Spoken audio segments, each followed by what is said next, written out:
നിങ്ങൾ ഈ സിനിമയിലേക്ക് വന്നു കഴിഞ്ഞപ്പോഴത്തേക്കും മൊത്തത്തിൽ വിശാഖിന്റെ സിനിമകളൊക്കെ നമ്മൾ എടുത്തു കഴിഞ്ഞാൽ കുറച്ച് ഗ്രേ ഷെയ്ഡുള്ള സിനിമകളാണല്ലോ. ഞാൻ കണ്ടിരുന്ന സിനിമകളിലൊക്കെ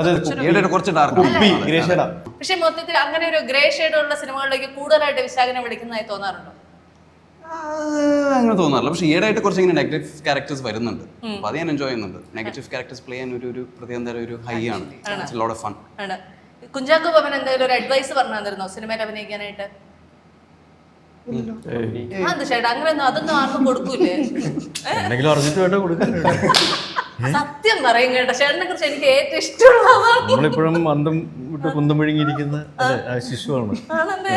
നല്ല പറയാൻ ആഗ്രഹം. ഈ ചിങ്ങത്ത് 17 ആണ്. പക്ഷെ എനിക്ക് കുഞ്ചാക്കോ ബോബന് ഒരു അഡ്വൈസ് കൊടുക്കാൻ പറഞ്ഞു കഴിഞ്ഞാൽ വിശാഖ് എന്ത് കൊടുക്കും? വീണയുടെ ഇന്റർവ്യൂവിൽ